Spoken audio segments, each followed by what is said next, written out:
Video, I'm going to describe some of the terminology around dietary reference intakes that are used to determine for any particular nutrient what is an adequate level versus what is an excessive level. In the United States, there's several terms that are used to describe dietary reference intakes that we'll go through in this video. Some of them are meant to describe the adequacy of a particular nutrient, while other terms are used to determine what is the upper limit by which we can avoid some sort of health-related toxicity.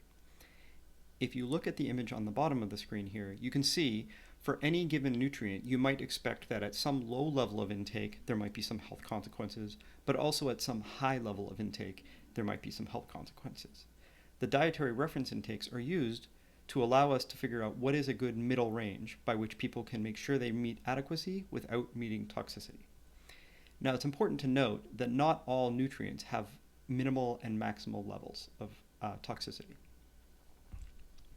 The first term that we're going to discuss is the estimated average intake. That's calculated to determine the median average intake by which every person will have an adequate amount. What that means is that half of people at any given EAR will have adequate intake, but the other half of the people will not have adequate intake. As you can see on the graph, the EAR is set at 50% risk of inadequacy. That's useful, but that, as I said, is going to mean that about half of people will not have adequate intake. So instead, another term that is used is the recommended daily allowance.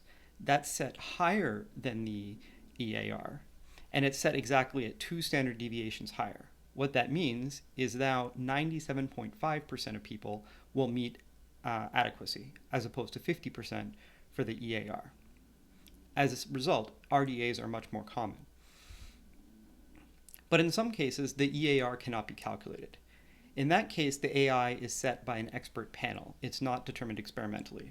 So as a result, they're less robust than the RDA, but they're functionally similar in that they're telling us at what level will almost everybody, 97.5% of people, have an adequate amount of that nutrient.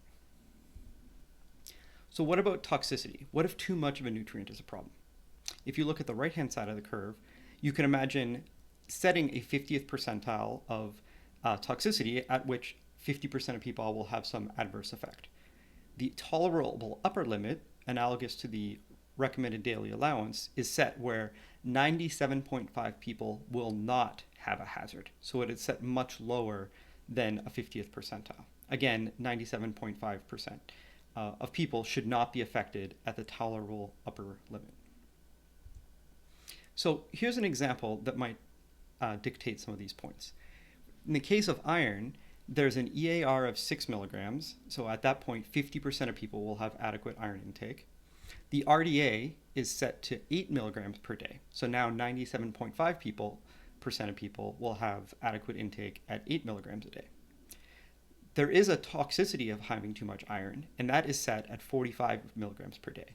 So again, that means that 97.5 people can have 45 milligrams of iron a day without any health consequences. So that's the tolerable upper limit. If you look at survey data, in the United States, the average iron intake is about 18 milligrams in men and 13 milligrams in women. And you can see that fits in nicely closer to the RDA, but well below the upper limit. That suggests that the average intake is within alignment with these recommendations. For most RDAs and adequate intakes, there's some specificity given depending on your life stage and your gender. Your recommended intake is not the same throughout your life. As you grow and as you age, you get bigger and you require a lot more of some of the macro and micronutrients. Shown in the bar graph below is the recommended daily allowance or adequate intake for protein. And you can see as you age, your recommended daily intake for protein increases. It is generally higher for men than for women, largely due to larger body size. Another aspect that moderates the RDA is what life stage you're in. And you can see on the 2 bars to the right, women who are pregnant or are lactating have much higher recommended intakes for protein.